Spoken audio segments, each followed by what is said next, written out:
ထိရောက်ရောက်နဲ့မြန်ဆန်ပြီးအကျိုးပေးတဲ့နေ့စဉ်ခက်ခဲနေတာတွေကိုအလွယ်တကူအချိန်မဆိုင်ပြုလုပ်နိုင်တဲ့တူတူထွားထွားရတရားလေးတွေဖြစ်ပါတယ်။ရတရားလေးတွေကတူတယ်လွယ်တယ်ဆိုပေမဲ့ထိရောက်စီမှာဖြစ်လို့လူအပ်သူများအတွက်မျှဝေပေးလိုက်ပါတယ်ရှင်။မင်္ဂလာပါလက်တိုးအိမ်မှကြိုဆိုပါရရှင်လက်တိုးအိမ်မှာအပတ်စဉ်ပုဒ်တခုနေ့နဲ့တနင်္ဂနွေနေ့တွေမှာနေ့စဉ်အသုံးပြုလို့ရမယ်လွယ်ကူထိရောက်မြန်ဆန်တဲ့ရတရားနဲ့ပတ်သက်တဲ့ပုဟုတုတရစေမာလေးတွေကိုသင်ပေးသွားမှာဖြစ်ပါတယ်ကံကောင်းစေဖို့အတွက်အနီအောင်နှင်းစီကိုပွင့်ကိုဖျားမှာကတ်လူပူဇော်ပါနိုင်ဝက်ကြော်တဲ့အခါမှာပြန်လဲရှင်းမြင့်တော်မူပါလို့လျှောက်ထားပြီးစွန့်ယူပါနိစီပန်ကိုပွင့်ထဲကအလှဆုံးလို့ထင်တဲ့ပန်းတပွင့်ထဲကပွင့်ဖတ်တစ်ခုကိုယူလိုက်ပြီးကံကောင်းစေလို့ရေးပြီးဆောင်ထားရင်ကံကောင်းခြင်းတွေကိုပိုင်ဆိုင်လာပါလိမ့်မယ်ရှင်။စီးပွားတုတ်တက်စေဖို့အတွက်ကျွတ်သွန်ဖြူတစ်လုံးကြွေပကံပေါ်တင်ပြီးနေအိမ်ဖျားမှာကတ်လူပူဇော်ပါပြီးရင်ဒီဝတပတိကာထာတော်ကို38ခေါက်ရွတ်ဆိုပူဇော်ပေးရင်စီးပွားတုတ်တက်စေပါတယ်။လိမ္မာစေဖို့အတွက်အုံးစီထမင်းစားစွန်း3စွန်းအပြည့်ခတ်ပြီးပကံလုံးတစ်ခုထဲကိုထည့်ကနေအိမ်ဖျားမှာခြေနဲ့စီအဖြစ်ကတ်လူပါတယ်ဖျားလို့လျှောက်ထားပြီးတရက်ကို3ချိန်နဲ့3လတိတိပူဇော်ပေးရင်စကားနားမထောင်တဲ့ကလေးကလိမ္မာလာစေပါတယ်မိတို့မျိုးရဲ့တကူကြီးဖျားစုမှာကိုကာကိုလာအချိုရည်ကိုကတ်လူပူဇော်ပေးပါတပြည့်တော်နဲ့တကွတမိသားစုလုံးအမြဲထောင်ရကိုစိတ်နှစ်ပါးကြမ်းမှချင်းကြမ်းမှချမ်းသာစွာဖြင့်ပပဆက်ဆက်ငွေဝင်ကြမ်းရပါလို့ဤလို့ဆုတောင်းပါအိမ်ပူနေတယ်အိမ်အေးချမ်းနေအိမ်အေးချမ်းချင်နေဆိုရင်ပကံပြတစ်ချက်ပေါ်မှာစားထဲပါစားပေါ်မှာတမြတိစိတ်လေးစိတ်ကိုမကွဲစေပဲစိတ်ပြီးတော့မှတင်လိုက်ပါနေအိမ်ရှိဖျားရှင်ကိုတော်မြတ်ကိုလူတန်းပူဇော်ပါတမြတိမချောက်ခင်စားနဲ့တမြတိကိုအစ်စ်လဲပေးပြီးတော့မှထပ်ပြီးပူဇော်ထားပြီးရင်အိမ်အေးလာပြီးတော့မှတမိသားစုလုံးအေးချမ်းကြည်လင်လာပါလိမ့်မယ်ဈေးရောင်းသူများအတွက်ရှိုစိတ်လက်ဖက်ရည်ကိုဝယ်ပြီးအိမ်ရှိဖျားစင်မှာကတ်လူပူဇော်ပေးရင်ဈေးရောင်းကောင်းပြီးအမြတ်များစေပါတယ်မိမိလုပ်နေတဲ့လုပ်ငန်းပိုင်းကျွမ်းကျင်ဖို့ကြိုးစားဖို့ကတော့လိုအပ်ပါတယ်ရှင်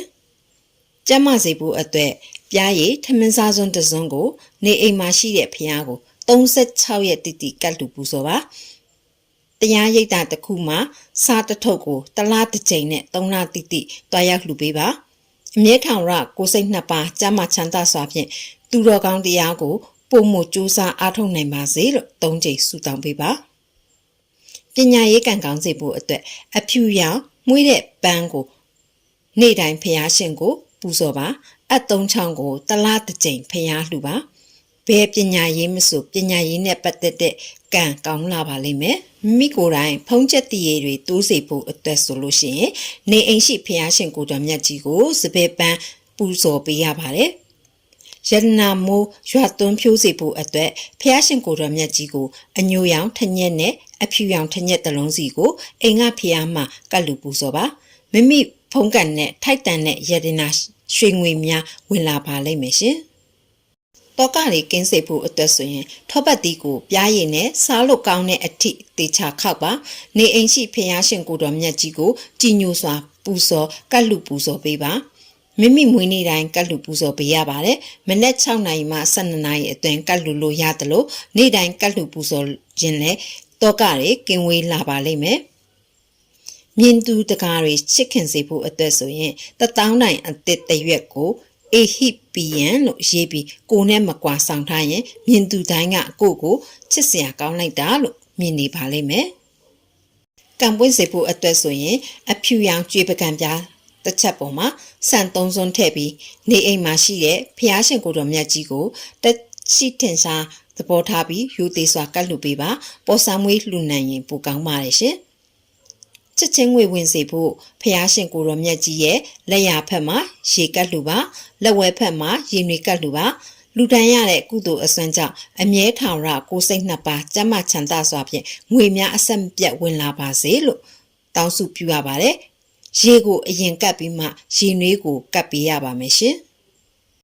လက်တိုးအိမ်ကိုကြည့်ရှုနေသူအပေါင်းစိတ်ချမ်းသာခြင်းကိုယ်ကြီးကျန်းမာခြင်းနဲ့ပြည့်စုံကြပါစေ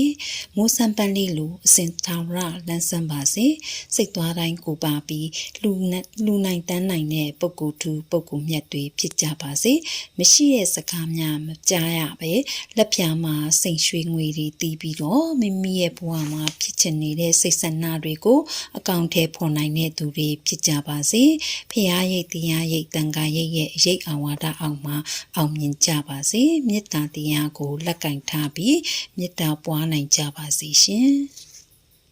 နောက်ပတ်တွေမှာလည်းလွယ်ကူထိရောက်မြန်ဆန်တဲ့ယတိယနဲ့ပတ်သက်တဲ့ဘ ഹു တုတရစေမာလေးတွေကိုသင်ပေးသွားမှာဖြစ်လို့လက်တိုးအိမ်ကိုစောင့်မျှော်ကြည့်ရှုအားပေးကြပါအောင်နော်ဆုံးထိကြည့်ရှုပေးတဲ့အတွက်ကျေးဇူးတင်ပါတယ်ရှင်